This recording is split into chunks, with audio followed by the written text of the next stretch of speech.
Greetings, Uncle. Namaste, everyone. Hello. How is everyone? Benita, Beta, is my sound okay? Yes, we can hear you very well, Uncle. And the video's all right? Yes, everything's very well. Okay.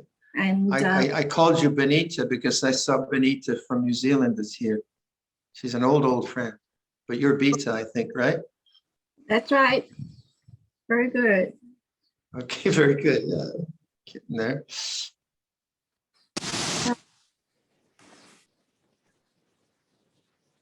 Benita, how are you? Nice to see you. Shall we start? Yes, Luang Por. Brother William and Sister Karina will both lead us in the Araham. Okay. We can't hear you, Brother William and Sister Karina. I shall do the leading then, whilst they set up the technical the sound. So, brothers and sisters here in the Dhamma Zoom room, welcome. Greetings to all of you. Let us all now put our palms in Anjali and then pay respects to Luang Por by reciting the Araham. Araham Sama Sambuddho Bhagava Buddha Bhagavana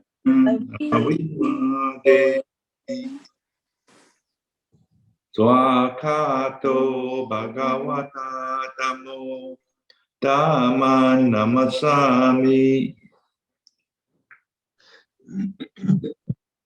Supatipano Bhagavato Savaka Sangho Sangham Namami.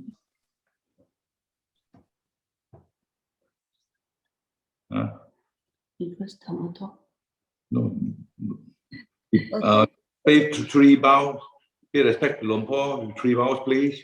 First bow. Second bow. Third bow.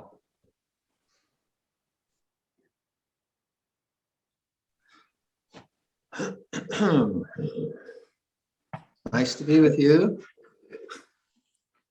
Back in, as Mira said, I'm back in Zoom land. No. Power.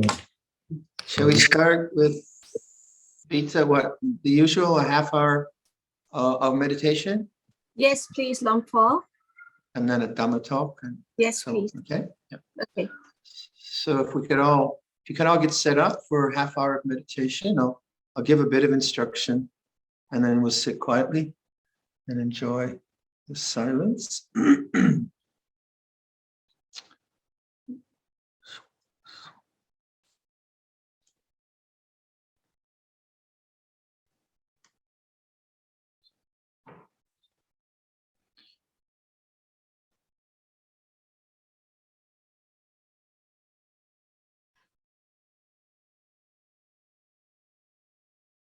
Okay, let's start there.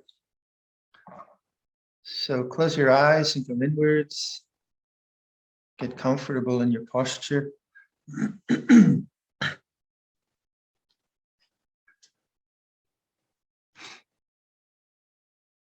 Awaken to how you feel in the room you're in. So take something simple like just the temperature in the room, whether it's cool or warm, or just how does temperature feel? It doesn't have to feel any particular way, just awakening to the way things are.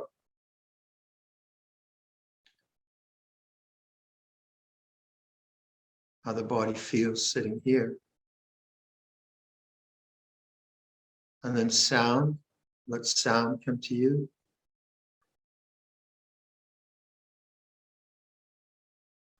And notice as soon as you do that, your mind becomes collected and composed in the moment with the way things are.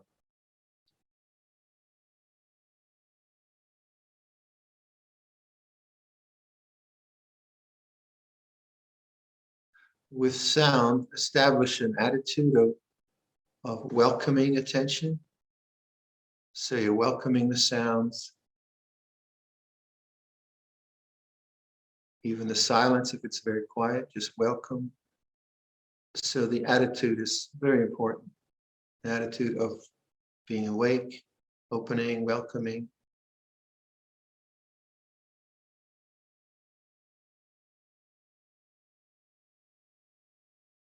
So there's no tension of trying to see something or get something. Relaxed, open attention.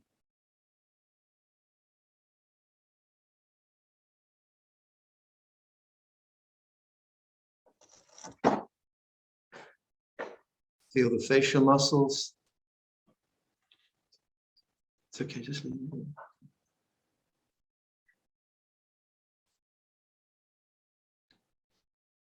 Feel the shoulders.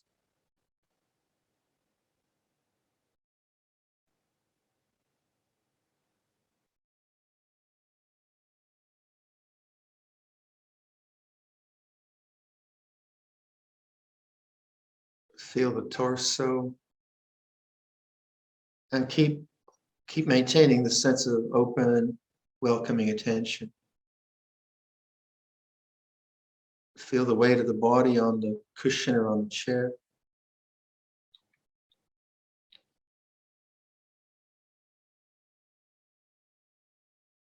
Feel the legs.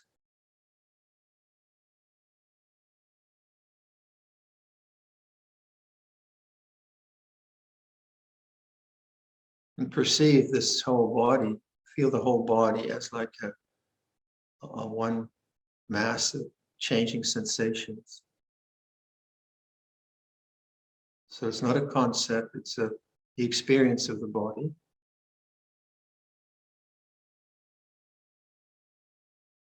And perceive that as in awareness. So rather than awareness being in the body, bodily feelings are in awareness. So awareness is a sense of space, openness. Feel the whole body in awareness. And now listen to sound. And sound is in awareness. 2 sense perceptions in awareness. So be that in awareness, be that awareness. Open.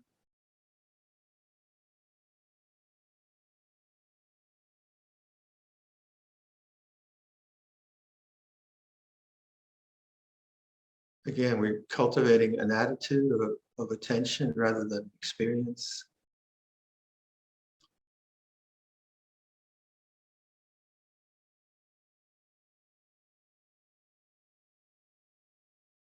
Now bring your attention to the center of the chest. Feel the physical sensation of rising, falling at the center of the chest in awareness.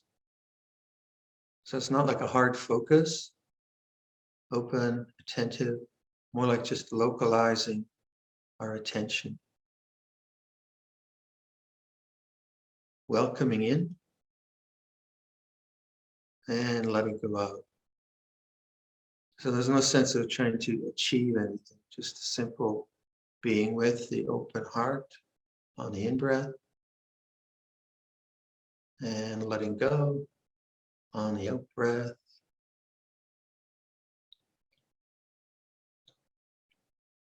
Welcoming in and letting go out. Feel the facial muscles, shoulders, torso. Welcoming in and letting go out.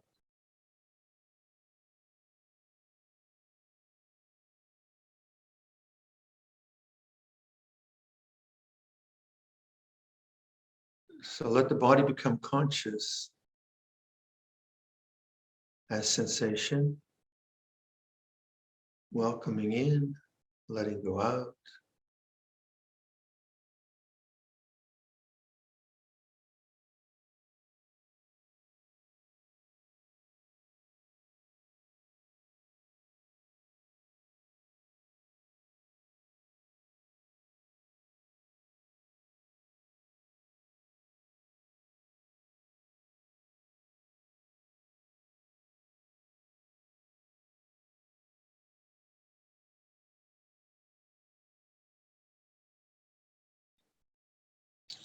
So keep it that simple if you can.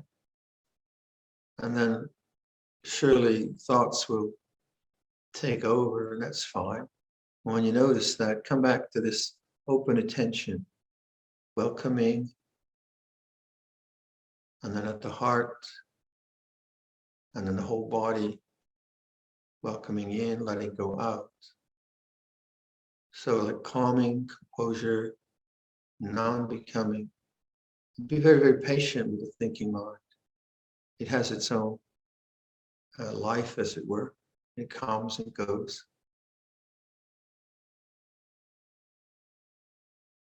All right, let's sit quietly with those ideas.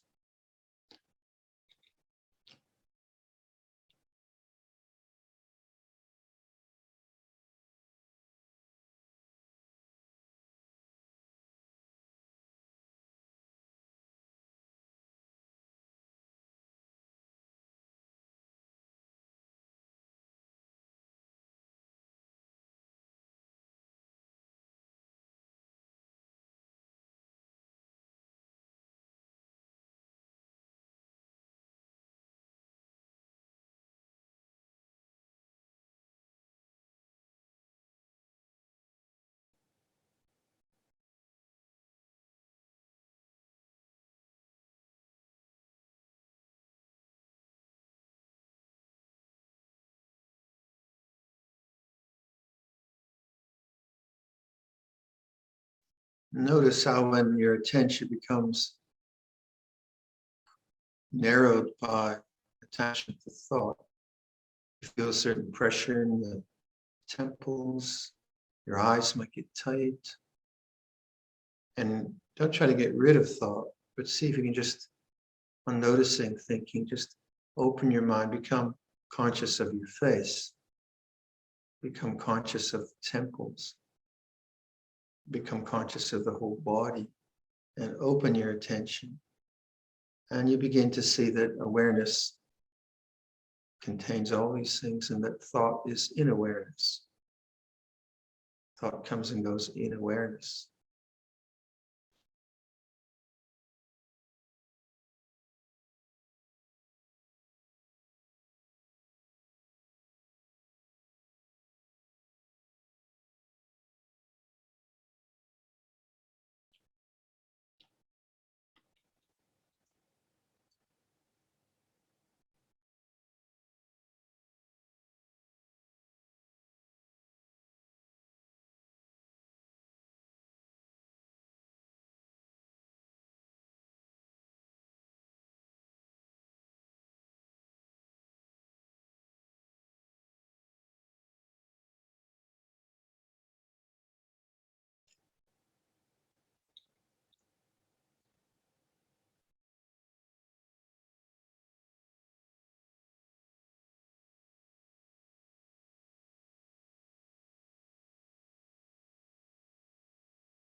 See if you can notice the end of a thought when there's no thought. So when you awaken to the fact that you're planning about something or worrying about something, in that moment of awakening, you've touched the space between thoughts. And notice that space by just listening. So you're not just reacting to the thinking mind by trying to focus on something else. And this idea of space is very important. So awareness is space, openness, consciousness.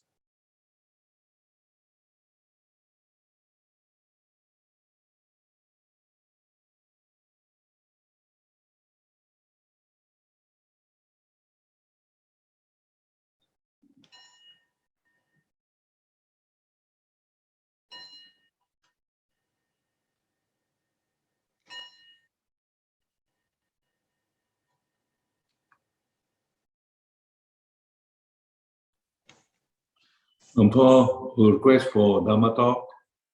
Please, William.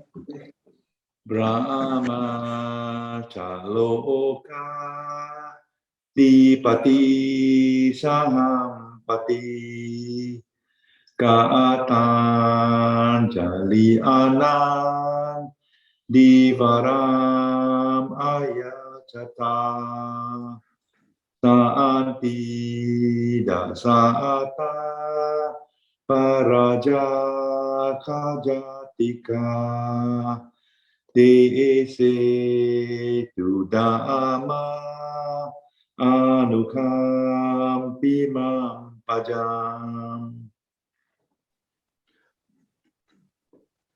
Namo tassa bhagavato arahato sama sambuddhassa. Namo tassa bhagavato arahato sama sambuddhassa. Namo tassa bhagavato arahato sama sambuddhassa. Buddhang dhammang sangham namassami.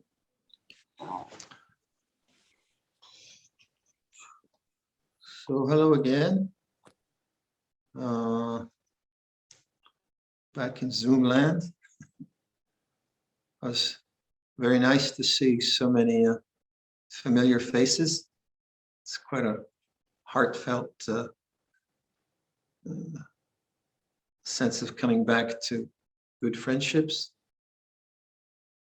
Here in the monastery, we're approaching the end of our winter retreat, and so starting to think about what's coming up in the year. And here the weather is still cold, snow on the ground, there's still ice in the lakes and the ponds, but it's warm enough for the migrating birds to be coming back. And which I'm a birder, so it's a very exciting time. And then yesterday I was out in the neighbors' fields and a pair of cranes came flying over. Beautiful, beautiful birds. They have a wingspan of about 6.5 feet, I think. Massive things. And they're cronking away right overhead. So that's pretty exciting for me. About as exciting as it gets for a monk. The good excitement. And then strangely enough, I'm just telling the others, I have quite a large bird feeder just out this corner. And there were about 8 deer roaming around. They like to come over and see if they can get some fallen bird seed. And one of the deer had 4 porcupine quills in its nose. Whoa, very, very painful. I've never seen that. So I guess the deer sniffing a porcupine or something. Very, very strange. So that's but living in this environment is just delightful. It's just so interesting. Natural environment. And then I contracted some kind of allergy. So some form of allergy decided to populate my sinuses, which I didn't appreciate at all. And I said, go away, and it wouldn't go away. You know how it is. And then I looked at BBC News, and then I saw war in Ukraine. and then starvation in Tigray, and the whole 9 yards of human existence. And that's our life, isn't it? It's a life of our life of sensory activity is always this input and then a response to that input. So I see the beautiful birds, and I respond with a sense of excitement and wonder. And then the allergy decides to occupy consciousness. And then there's a kind of annoyance and what's going on? Why is that there? And then the strong feelings of seeing warfare, feelings of despair or compassion. So that our life is like that. The sense realm is this constant interaction, interchange with our emotional response to life and then the inputs we get. And we can control that to a certain extent, and that's why. So we're very fortunate, like that we have enough food, and we live by rule of law, and that we have kalyana mitta and friendships. These are hugely valuable. And when we see that in the world where people don't have that, when they're just being bombed or they're starving, that it is up to us to try to offer something, and either financially or resources or whatever. And I think each of us does that in our own local way, whether it's helping the flooding in Brisbane, or the flooding was just in Malaysia, or sending funds to Canadian Red Cross, the Ukraine branch, which we did from the monastery. And so this is a very important part of spiritual life, is our humanitarian or offerings to the world if we have excess resources. And this kind of a gathering isn't about that, because there are many gatherings about that. And so this gathering is more like, how do you develop peace in the heart? But to always keep that in mind, that we're not just sort of selfish meditators, we are concerned. And one of the things I was contemplating is that karuna or compassion can go to despair, can't it? Compassion can also go to outrage and anger. And that's certainly, despair is not compassion, and outrage is not compassion. And I would think that in a Buddhist sensibility, compassion is conjoined with peacefulness. So as I always say, the 4 Brahma Viharas, metta, karuna, mudita, upekkha, goodwill, compassion, joy, and equanimity. Equanimity, I think, is always a part of it, and that's the peaceful sense of how the mind can be at peace. But compassion can really string you out, can't it? Compassion is a huge motivator in human affairs. And so the news clips that I see, that there's the horror of the war, but there's also the inspiration of the humanitarian efforts that many people are making, wonderful stories. So in your own heart, you have to kind of contemplate, when does compassion become despair? When does compassion go to anger, outrage, things like that? Well, obviously, we need to protect the mind from outrage and despair and anger, because they're not really going to help very much, and they'll burn us out, and they'll inflict energies onto other people. And so we do have a kind of duty as meditators, because we are meditators, we're contemplatives, to really find the source of peace in our own in our own hearts, or rather than just in the externals, because we have the resources, because we have food. And how do we make good use of our good karma? Because to live in a society that has, like the society I live here in Canada, has healthcare, a rule of law, good snow plows in the winter, all kinds of neat things, and that makes my life possible. Not just the life of the life of the laity makes my life possible, and I'm incredibly grateful for that. But just the whole structure of the society, the food systems, the water systems, and all of that. And so we always are responsible for those in whatever ways We can be responsible, whatever resources we have. So if we have more resources, we offer more. If we have less, if I'm an elderly person, I don't have much resources, then I just have to take care of the body. Yeah, so I don't have any real answers about those things, but the question of then of like compassion, how does compassion become unpeaceful? That would be, I think, very, very important to look at. How does it go to despair? And where do we actually find peace? In the interchange of human experience, like in this sense interchange, you could see that this is the example I gave of myself. One day the mind is really, one moment the mind's like very uplifted by these cranes flying overhead. And you could say, well, you're a monk, you shouldn't be reacting. Well, I'm not a zombie. I do have a heart. So sometimes people have a weird idea of what monks like. There's some kind of emotional ice cubes or something. I don't know. But I'm affected by that. I love birds, and I'm affected by the beauty of these wonderful creatures that fly around and squawk at each other and do things. And that's just the sense experience, isn't it? It's neither good nor bad. And then I am affected by seeing warfare. And so I'm very careful. I'm very careful not to just inflict too much negativity on my mind, because I can't handle it. If I was in a war zone, well, I just would have to handle it best I could. So I have to, guard my heart from too much negative information.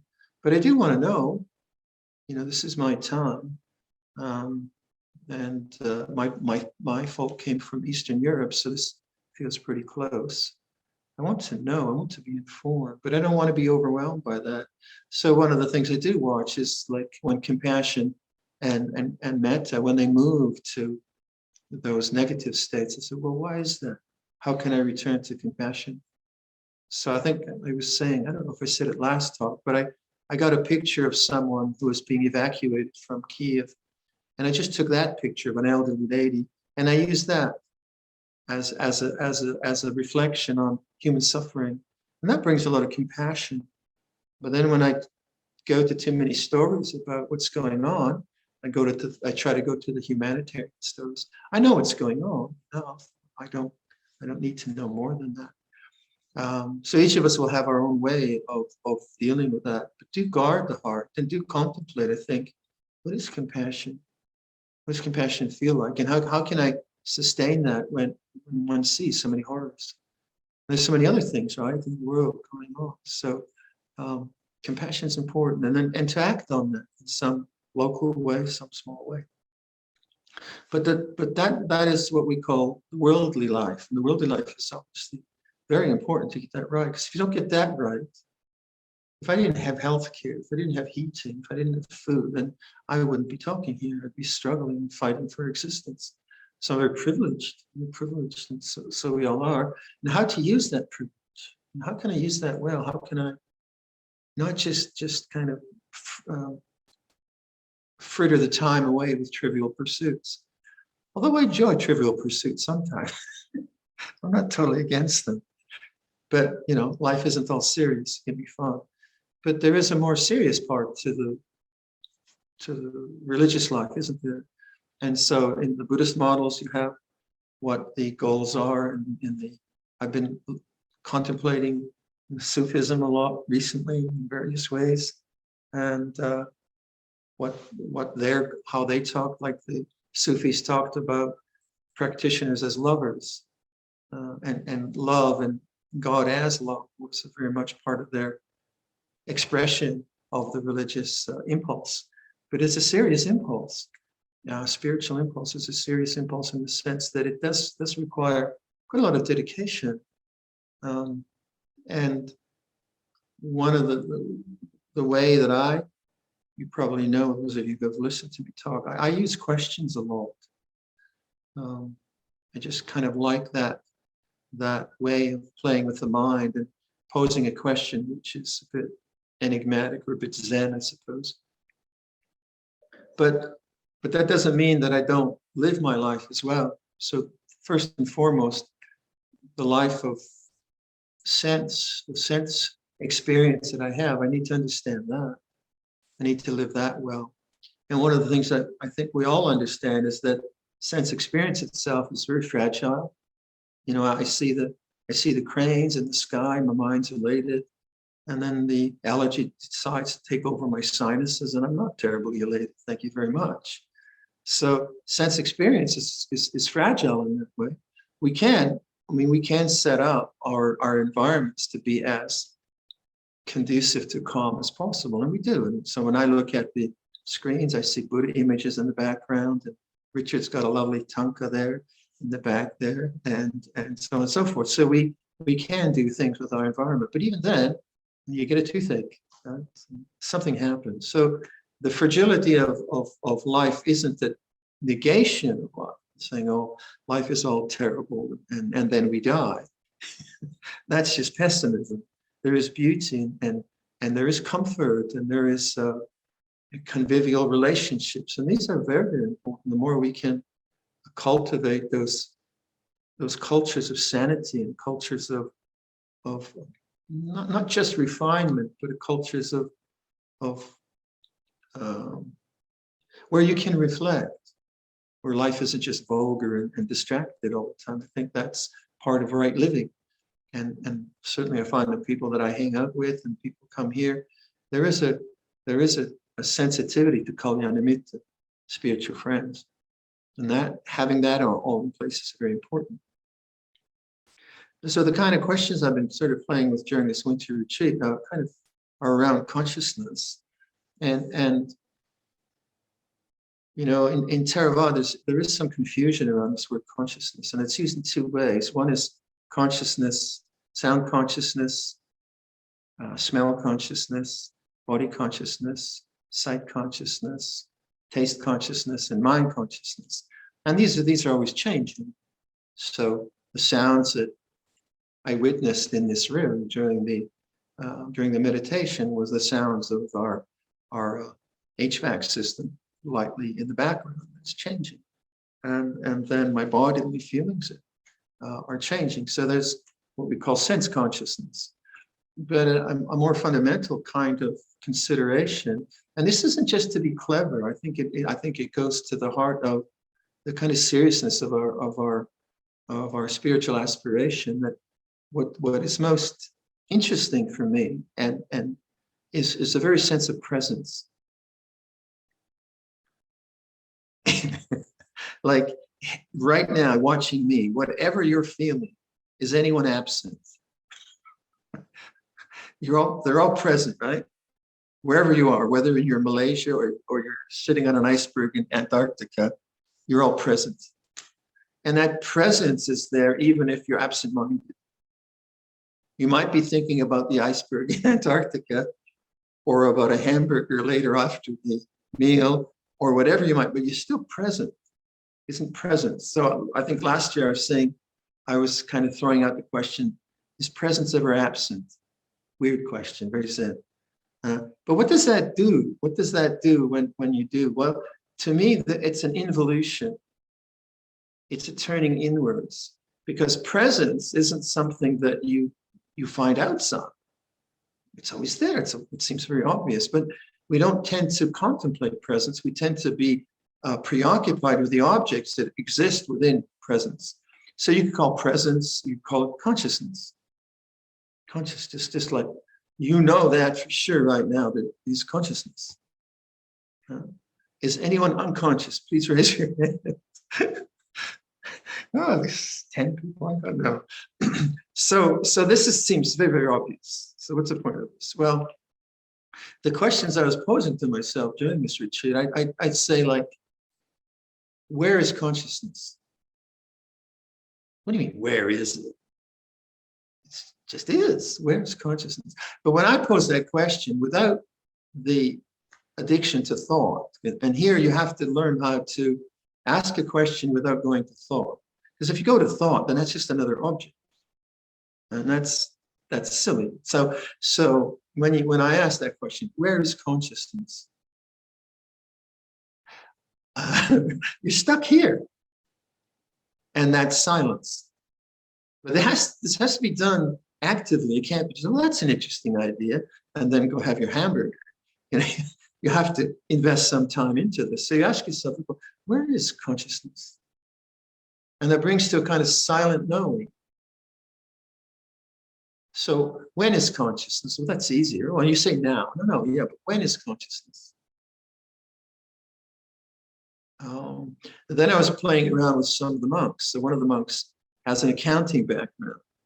So I said to him, I said, is consciousness a debit or a credit? Huh? So he's trying to answer it.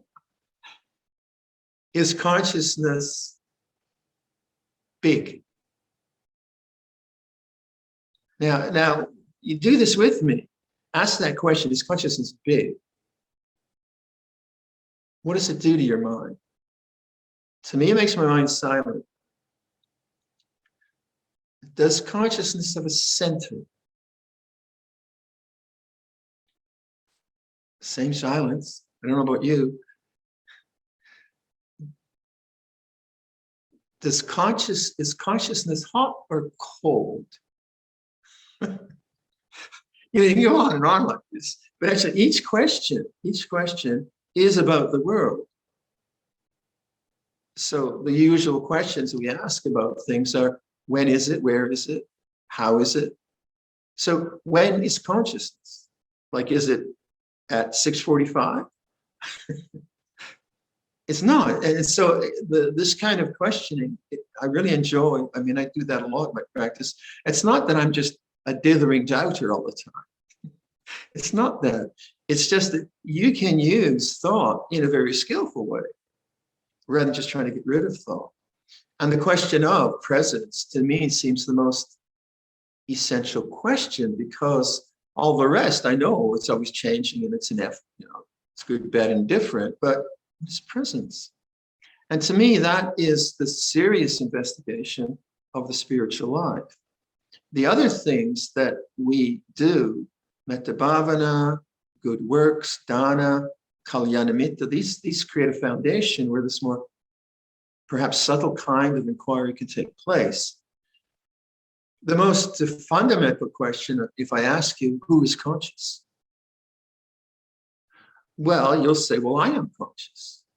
Okay, great, I am conscious. So there's two things now. Is that what you're telling me? There's this thing called I, and there's another thing called conscious. Two things. Is that actually true? Is that actually true? So you have to invest. So you could just kind of lay out that thought for me. Yeah, I am conscious. Yeah. But have you ever looked at that? Have you really inquired? And this kind of inquiry requires some composure of mind. If I'm very upset because of some accident I've had in family life, then my meditation will probably just be processing that. But if I've done this other investigation, when I've had some period of calm and so on, it leads to a peacefulness which is not dependent on sense experience, because it's not a sense experience. Sense experience arises and ceases in consciousness, in presence. So the question then of who is conscious, or the statement, I am conscious, then becomes a very interesting inquiry. So you do that, you say, I am conscious. And you hold your attention in that question, not by trying to find an answer. Because if you try to find an answer, then there's still a sense of going somewhere. So I am conscious. Can you find an I separate from consciousness? I can't. There is consciousness. This is where people get confused with Buddhism, if this hasn't confused you already, where we say, that the Buddha said there is no self, which is not what, I wasn't there, but not what the teaching says. The teaching says that which has a nature to arise has a nature to see, and you won't find a fixed essence in it. So if you misread the teaching and you say, well, the Buddha said there's not self, and you're sitting here and saying, well, something's going on. It's not that I'm not here, right? Something's going on. What's going on? Well, consciousness is going on, and sense experience. And it's this involution, I would say, this inwardness, not the inwardness of thought, because thought is not really inward. Thought is still an object. If you're thinking about something, you're still out there in thought, just as I might be out there with my binoculars looking at birds. That's not outward. That's outward. Inward is more like you're looking at the very sense of, I am conscious. Now, that requires some calmness of mind, but it's very interesting because you can't find yourself. And yet there is consciousness. There is consciousness. And if you explore that, at least I explored, what tends to be is the heart begins to be noticed, the heart chakra, or just a sense of love in the heart. And then there's no desire there. It's like home, your home base. So when the I am comes up, or when storylines come up, what we tend to do is we try to find refuge in an object. We try to sort out the emotion. We try to sort out the thinking. We try to solve the problem. We need to do that to a certain extent. But that's not refuge. That's worldly dharmas. Where refuge is when it's not dependent on sense experience. It's not dependent on good health or the cranes flying over my head every minute, which would drive me crazy. That would be a trip. But rather, it's something which is not a sense experience in the usual way, but it's not something that is not available right now. It is available right now. And this comes to that beautiful teaching that I often think about, Luang Por Dun's. And I've said it so many times, but it's always worth repeating, I think. So remember, the Four Noble Truths, our basic Theravada formula, is there is suffering, there is the cause of suffering, there is the path that leads to the end of suffering. Oh, there's the end of suffering, there's the path that leads to the end of suffering. First and foremost, there is suffering. What's that saying? It doesn't say I am suffering. That's important. There is suffering. It's an object in awareness. That heightens awareness. If you say I am suffering, it's true. And I've got a sliver in my hand. Yeah, I have to take it out. It's true. But the whole sense of existential suffering that we pick up and think about and proliferate on, we try to say, well, there is suffering. That begins to take you to awareness or pure consciousness rather than the particular thing you're caught up with. There is suffering. There is a cause, attachment to desire, the desire to get all this right. There is an end to suffering, the letting go of that desire, and there's the path. So as you know, Luang Por Dun then reformulated that, and he said, the mind going outside is the cause. The result of the mind going outside is suffering. The mind knowing the mind is the path. The result of the mind knowing the mind is the end of suffering. Now that seems very, very enigmatic, but it's a very simple formula. So it's not just about going out and seeing, some neighbors fighting and making a lot of noise and being angry at them. It's not about that. It's about the mind always going out into objective reality, which is thoughts and emotions, as well as the weather, the temperature, and so on. And this mind going out into thought is one of the great sources of suffering that we have, whether it's worry or just fantasy or just heedlessness. So the mind going outside is the cause. It's not the content of the problem that's the cause. That's not the cause. That's a worldly. Sure, I have flooding in my basement, and I think about it. Yeah, that thought is important because the cause of my suffering is now the flooding in the basement. Certainly, that's true. But here, in this sense, when we're aspiring to the transcendent, when we're looking at like, where was the Buddha pointing to? Ultimately, what was he pointing to? Just having a comfortable life? No. So this is what we're talking about now. So the mind going outside, when my mind is in thought, I'm worrying about something, and I try to get rid of that thought. I'm still outside. I'm still in the same wretched scenario, really. So that's a very common problem we have in meditation. We find ourselves, especially beginners meditation, maybe not so much for most of us, but I mean, so many beginners who think, oh, just can't get rid of this thinking. Already that's wrong. It's not getting rid of thinking. It's the mind going outside. So what could you do? You could say, well, who's thinking? You could go in, who's thinking, rather than worrying about the thought, trying to get it or get by reacting in that way. Who's thinking? Or you could ask yourself, where's consciousness? Or you could ask yourself, who's conscious? Or does consciousness hurt? Or you could ask all kinds of questions, but it's the same question. It's the same reference point of consciousness, knowing, awareness, Puru, the one who knows, as opposed to the objects. So then the mind knowing the mind is the end of suffering. Well, why is that the end of suffering? Well, because in that involution, you begin to see there is a space, the consciousness space, and that really it's not a problem. It's the objective thoughts, emotions, those are the problems. We have to deal with them, as I always say, we have to deal with them. I'm not saying we don't deal with them, but really the transcendent liberation or the spiritual liberation, I say, is this involution. So when I ask myself, like say I get annoyed at my throat. My throat is misbehaving now for the last 10 years, and it's just not listening to me anymore. And my throat goes laryngitic. Is that a word? Laryngitis type. Anyway, it goes croaky. And I'm not pleased. So I say to my throat, come on, throat, do something right for, and so I get annoyed at my throat, which is not very wise. And then I can see that kind of annoyance at trying, because we're supposed to be, I used to have a good voice, I like chanting, and we've got some fabulous voices in the monastery right now. And I try to keep up with them and I start coughing.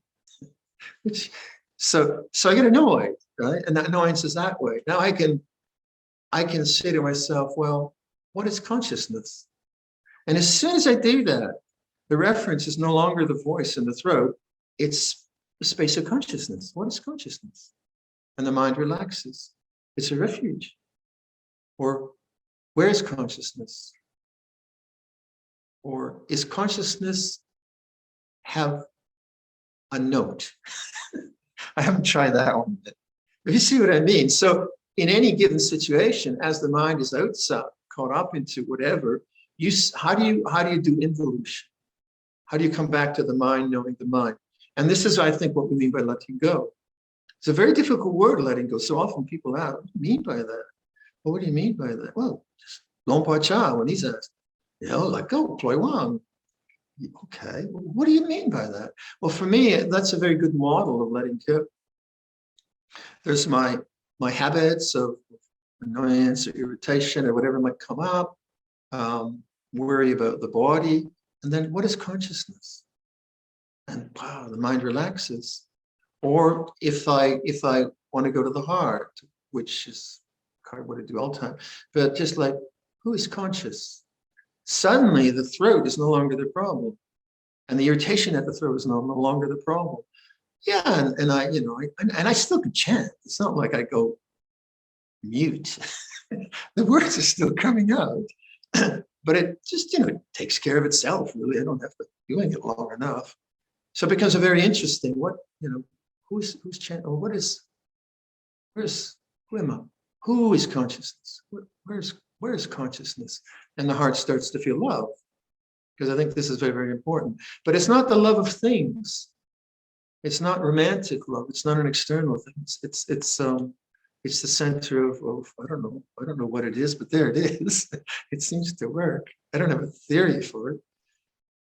But that maybe consider for yourselves. How do you, because we talk so much about letting go. Yeah.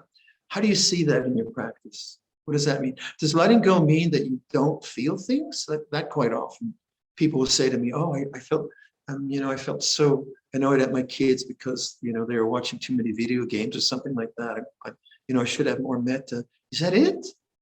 Is that you can never feel annoyed at your kids? Is that what Buddhism is about? Is letting go meaning that you will never feel annoyance at your kids? I don't think so. That would be very repressive. Letting go is like you feel annoyance at the kids. Okay, they're going to have to do something. They're going to get in trouble. Okay, kids, sorry. Or where's consciousness? Feel worried about the body. Well, yeah, I'm going to have to do something about that. Having done something, where's consciousness? So what is letting go for you? Or, what is letting go in terms of worry, anxiety, anger, fear, self-doubt, all those different things we get caught up into, or despair. You read about Ukraine, you see something on the news and your mind sinks into despair. What is that about? That's not bad. It's an aspect of, you can see how compassion will lead to that, but where's the goodness in that? It could become a habit. You could doom scroll. I think it's a great phrase, doom scroll. And certainly become very despairing about the planet and all starvation in Tigray and horrible things in Burma, and it goes on and on. And what to do? What to do? Well, do something, but then develop the mind, develop the heart. So when your mind's going that way, first of all, know what compassion is. This is important. So I use pictures a lot for love, and I've got a whole, I call it my people board, my happy people board, and I've got groups of meditators. I get my dad and my mom. Oh yeah, I haven't got a picture of my brother up there yet. He saw that, he wasn't pleased. But in any case, I look at all these pictures, and that really opens my heart. So I took a picture of this poor elderly woman from Kiev. She's being evacuated. And I do that for compassion. Oh, yeah, well, that would be difficult. I try to be in her shoes and understand her, and then feel that in my heart. It's not despair. It's actually very peaceful. It's a very, very peaceful kind of feeling. So developing these things and knowing the Brahma Viharas is so beautiful, but important to understand what that means. Metta Bhavana, the modern Theravada Buddhism tends to say Metta Bhavana is like a prayer that you send out. I talk about this a lot. So you send Metta Bhavana. Do you send Metta Bhavana to Vladimir Putin? It's weird. I mean, just to say that is kind of weird, isn't it? But to hate Vladimir Putin, that's not a good idea, because that creates hatred in your mind, which will infect your family. I was talking with a very compassionate therapist, and she had a picture of Vladimir Putin, and she just used it. She said, "Do I feel any anger and hatred?" I said, "No, I don't. And then she said, "I actually feel compassion for him." I said, "Well, good for you. But not everyone can do that. That's a huge thing to ask for some people." So if you see Metta Bhavana as something that you send out to people, I don't think that's really it. But if you see Metta Bhavana as goodwill, as opposed to ill will, that you can develop. So if my mind starts to turn towards ill will to whomever, even though it might be justified through the cultural thing I'm into or whatever, it's obviously justified. It's not a good idea. Ill will is not a good idea, because it corrodes my heart, and then corrodes my relationships and my other perceptions into the future. So goodwill, metta, is something I can actually contemplate, rather than this kind of abstract idea of sending metta to all the people in Ukraine. What I have to do with the people in Ukraine is not to go into despair, I would say, in other things. So I can abide with one person and see, well, what does compassion feel like? What does metta bhavana feel like? Because they're aspects of consciousness. They're aspects of mind that bring you to the heart. The joy I saw at seeing the cranes, it just felt great. Just this lovely feeling.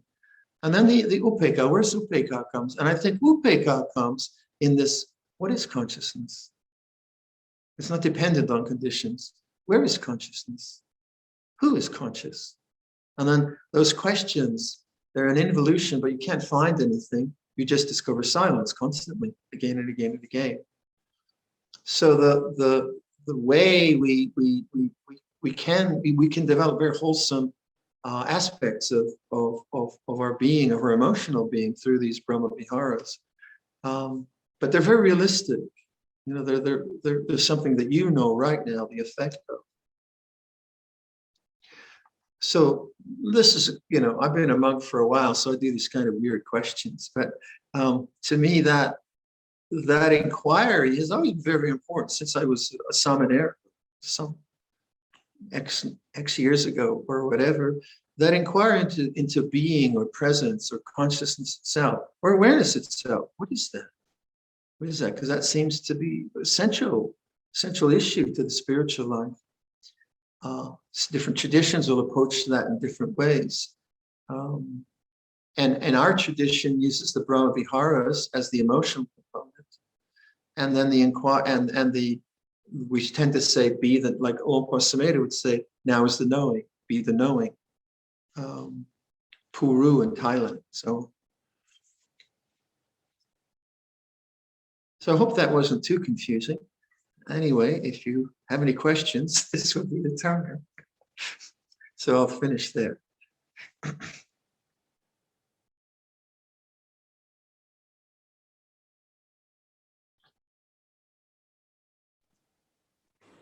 Brother William.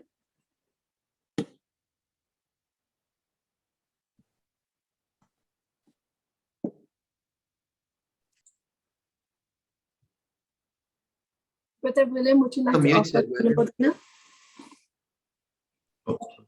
There you go. Sorry, Lompo. Han Dhammaya Dhamma Kathaya Sadhu Karam Tatamase Sadhu Sadhu Sadhu Anumodami.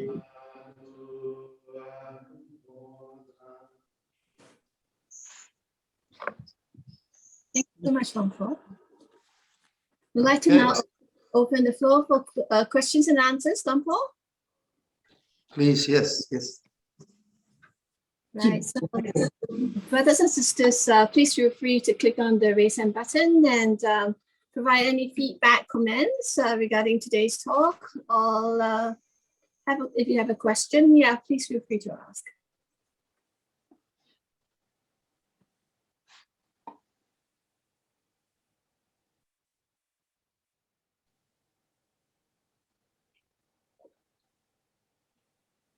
Anyone at all?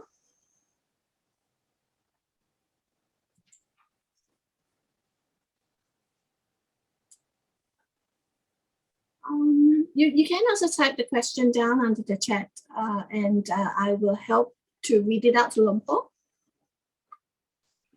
That's the kind of talk that puts an end to questions.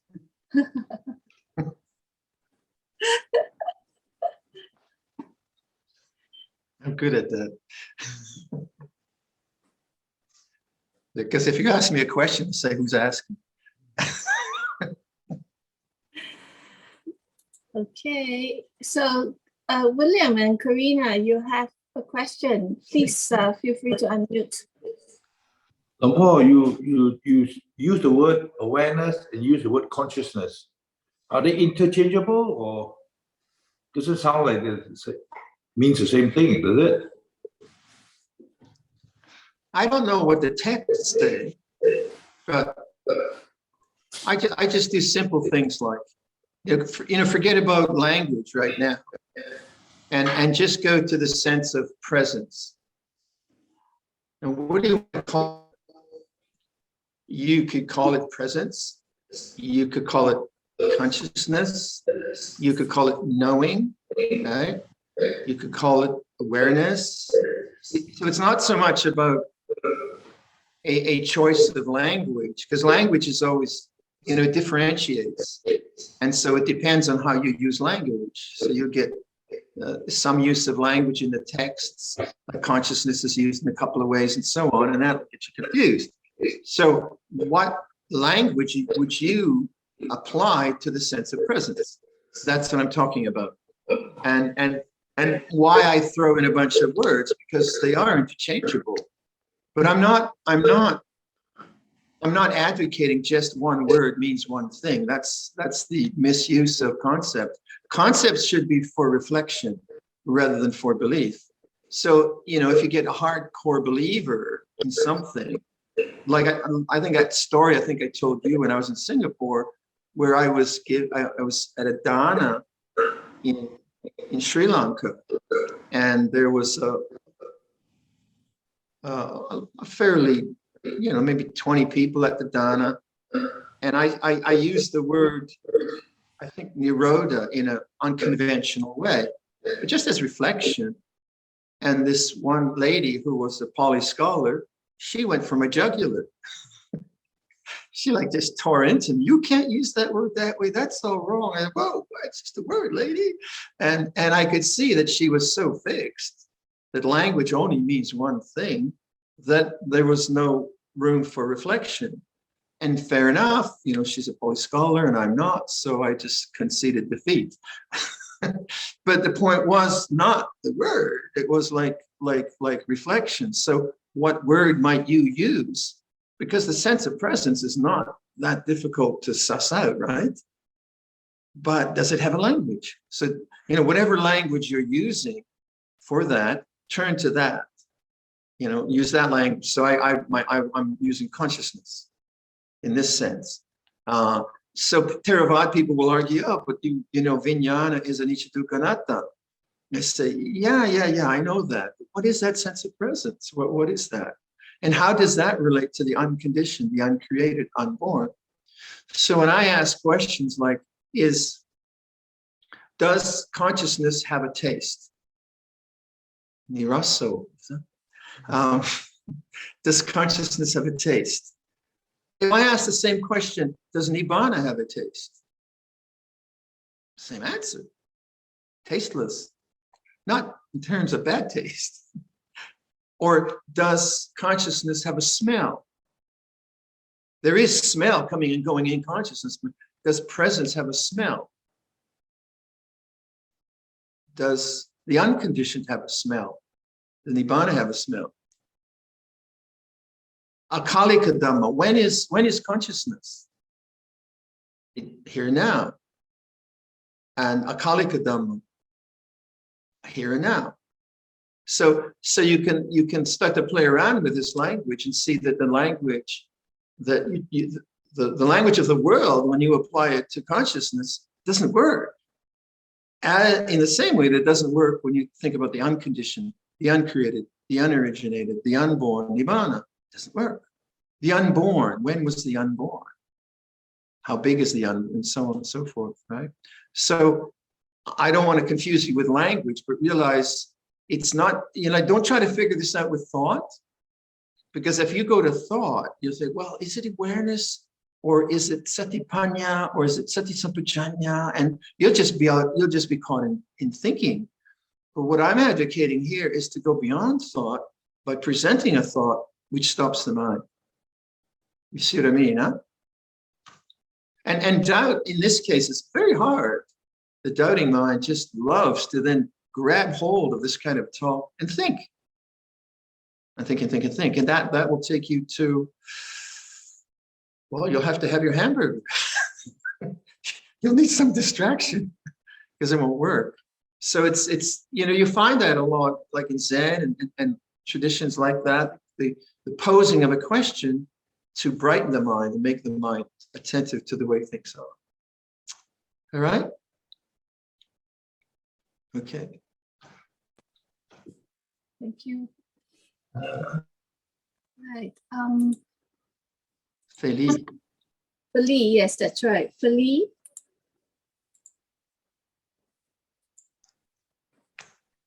Can you press? Yes. There you go. Okay, you're on. Hi, Ajahn. Hello. Hi. My question is about the strong negative emotions that come up outside of meditation. For me, I do 5 intense workouts each week at home, and it's very quiet, and I'm alone. And I find that when my body is under that kind of stress, when my heart rate goes up, when I'm out of breath, it probably just draws the bodily memory of all kind of negative emotions. So sometimes it feels like I'm being verbally abused. It can be then it's just a bodily memory of something like that. So it is the idea the same? Do I also ask the question, who is being verbally abused or things like that? Yeah. Is it the same as in meditation? Right. I'd say it's two things. You're doing something to stimulate some kind of emotional response. So as long as you're doing that, you have to be careful, right? Because you can kind of re-traumatize the mind sometimes with stuff. So you want to be careful about triggering something off. I don't know how or where it's coming from, but triggering something which is so powerful that it can take a negative pathway, which is very, very hard to deal with. Because what I'm suggesting is that the kinds of things that I'm doing is I've worked through a lot of negativity in my mind, and many of us have. So if your exercise so extreme that creates negative emotion, I would be cautious about doing such extreme workouts, because it has a somewhat toxic effect, I guess, on the mind. And I would experiment with moderating the workouts, maybe more, whatever, and see, what does that do to the tone of the mind? So it's not just one kind of exercise, and you understand how your mind body work in terms of exercise, right? So having done that, then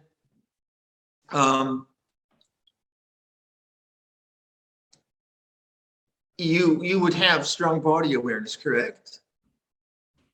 When then you should be able to feel any negativity in the body, and be able to bear witness to it in a very patient way.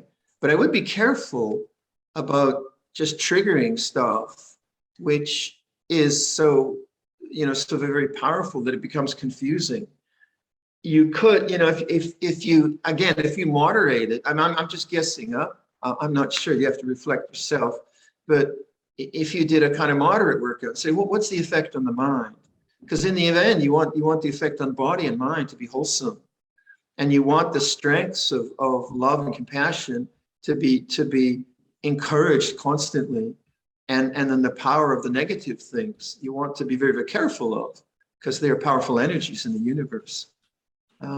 So I would also like, if you have any, are you on your own in Toronto, or any friends that can talk about this, who understand you? That's always very helpful.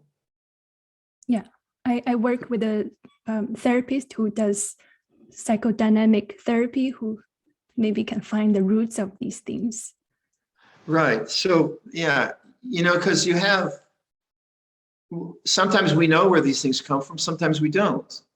Well, I had a lot of social fears in my life as a kid and so on. No idea where it came from. I speculate, but I don't really know.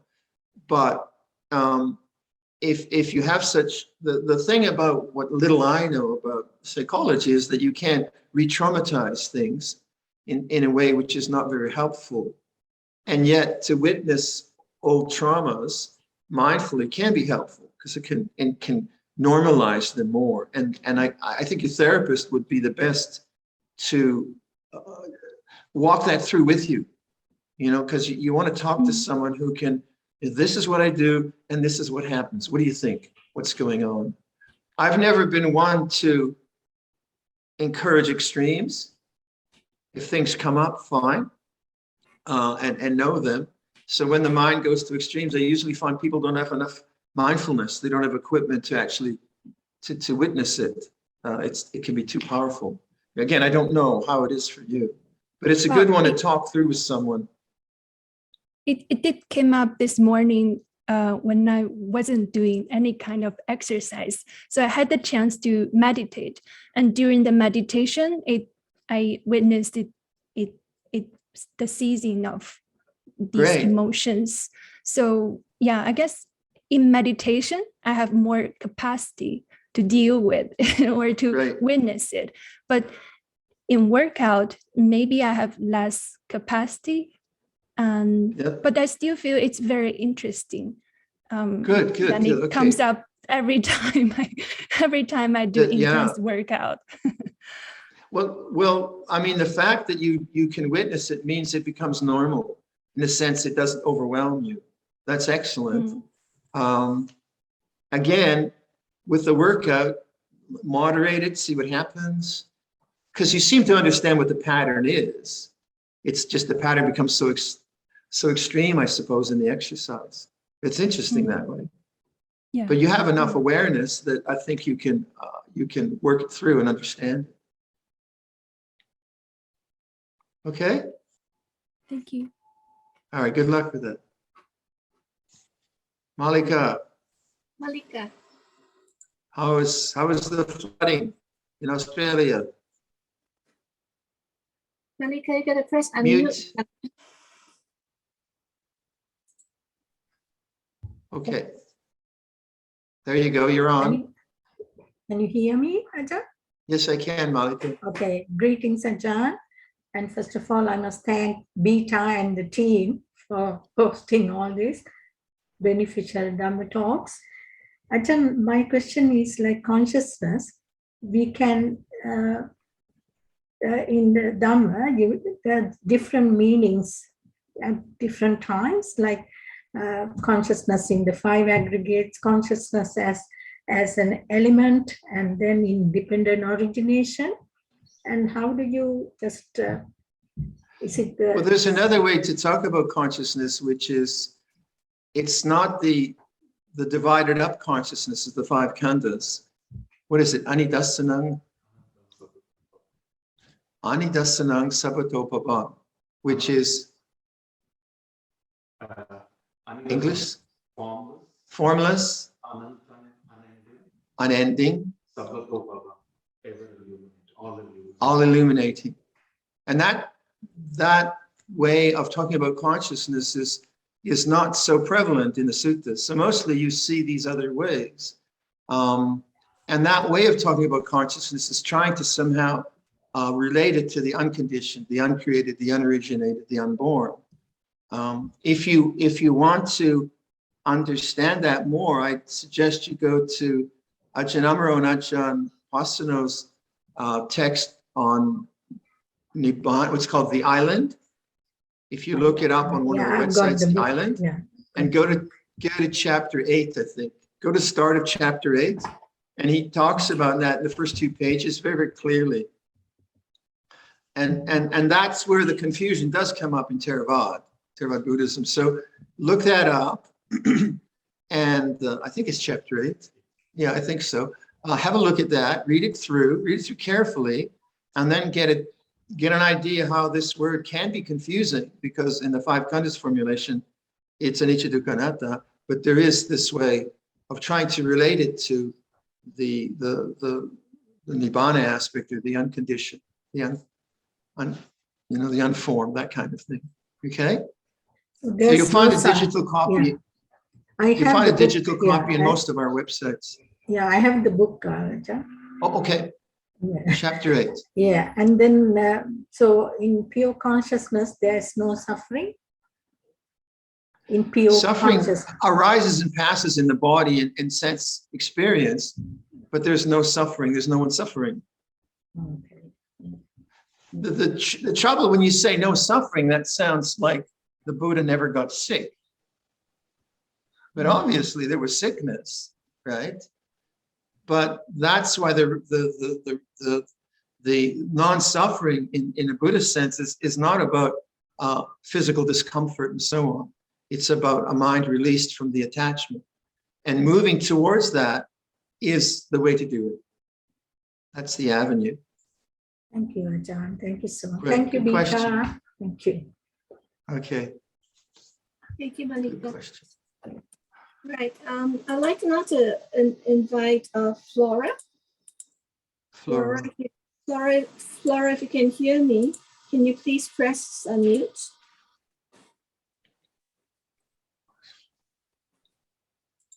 Hey, there's. Hi, Flora. Flora, just press unmute. Yep, good.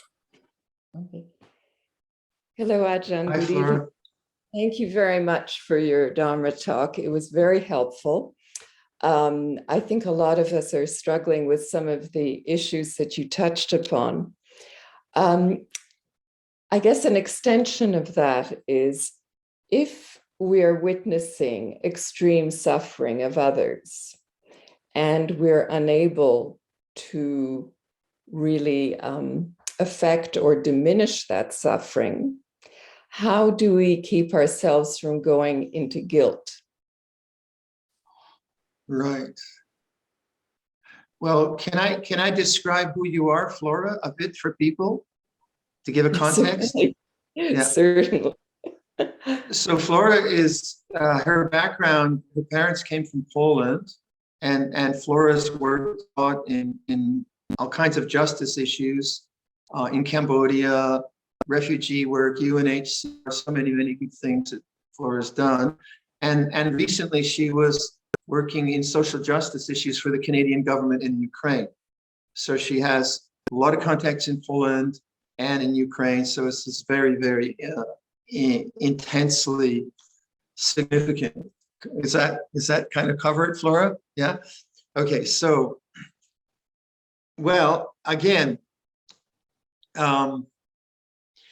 if you make conscious the feeling of guilt as an object rather than be the subject of guilt, then you've got the crux of non-grasping. So the guilt feeling will come up because you know the people there and their lives are threatened or they're losing their lives. You know the people on the Polish side, the NGOs, you know so much. And so your connection is so very powerful. The emotional reactions you get are with them. You're feeling their pain and so on. And then the addition to that is, why can't I do more or whatever, is something that you need to go back to the pain of their suffering that's coming up and not go into thought. So you have to kind of stay with the pain of their suffering and say, life is this way. Because I think the thoughts of guilt, I'm not sure, but I would say they're a way of not feeling so painful because you go into thought. And when you go into thought, it's not the same as the heart being rendered open through this very painful.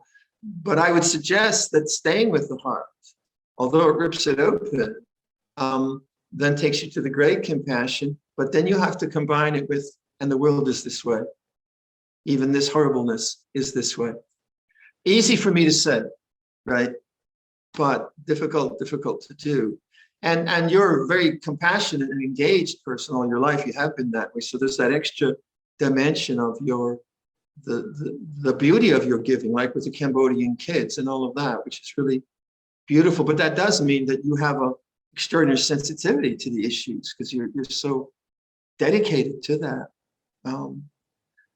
But then you have to give yourself time to feel that pain, which is, it's like get in the sofa and put everything away and feel the pain coming up into the heart. Yeah, it's wretched. It's wretched.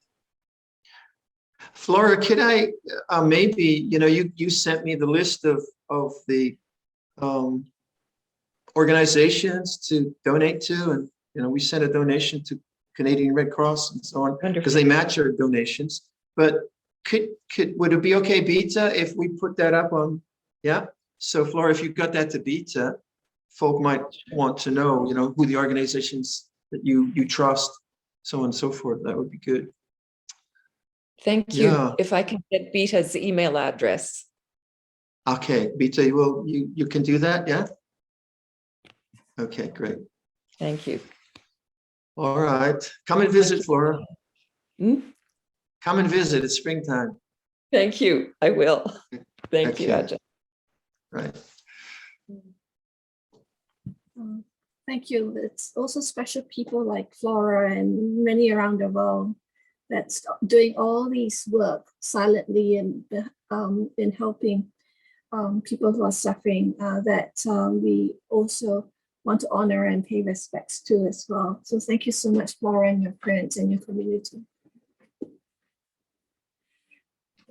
So with that, Luang Por, that comes to the end of the session. There are no more questions from the floor. Any more last questions? Who's asking? No one's asking.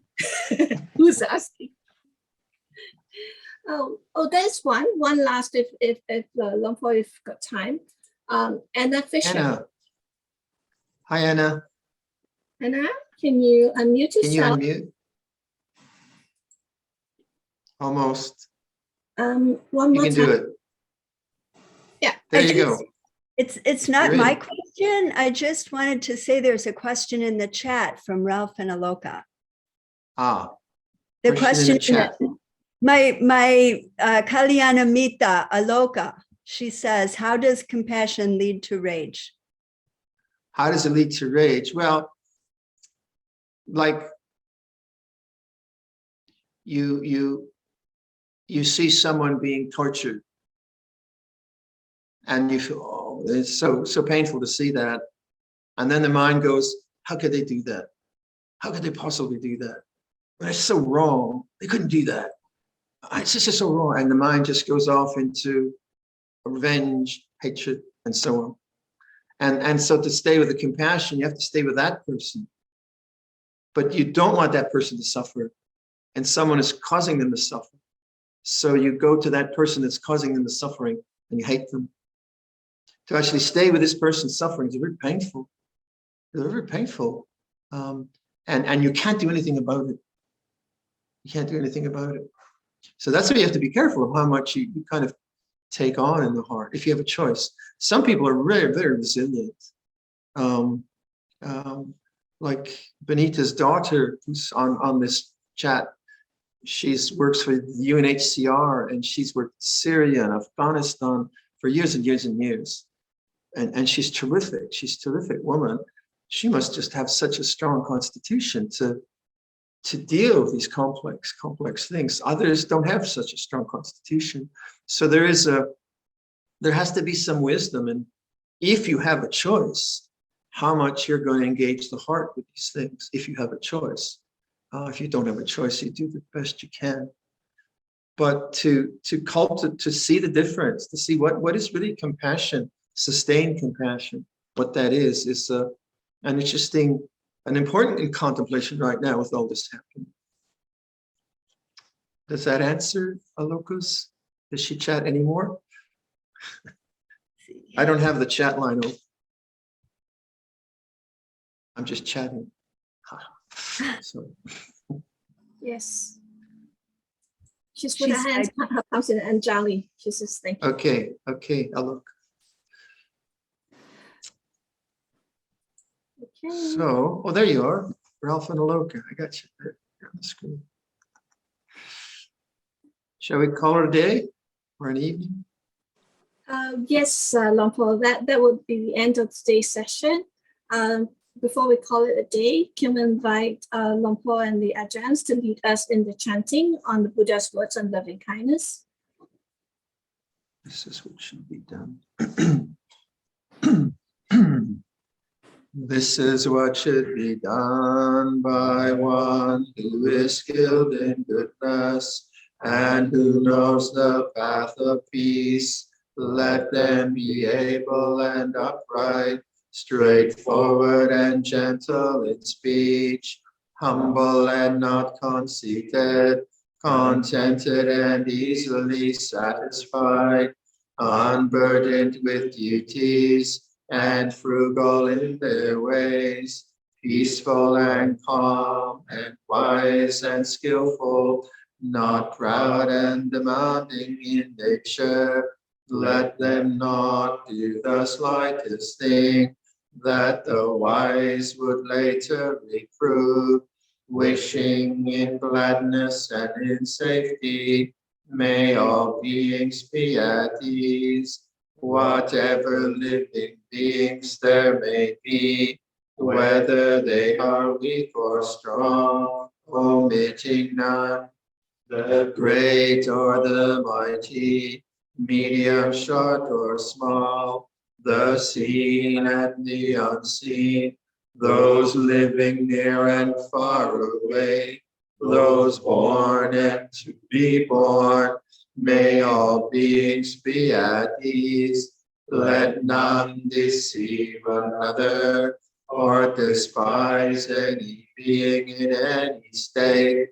Let none through anger or ill will wish harm upon another, even as a mother protects with her life her child, her only child, so with a boundless heart should one cherish all living beings, radiating kindness over the entire world, spreading upwards to the skies and downwards to the depths, outwards and unbounded, freed from hatred and ill will, whether standing or walking, seated or lying down, freed from drowsiness. One should sustain this recollection.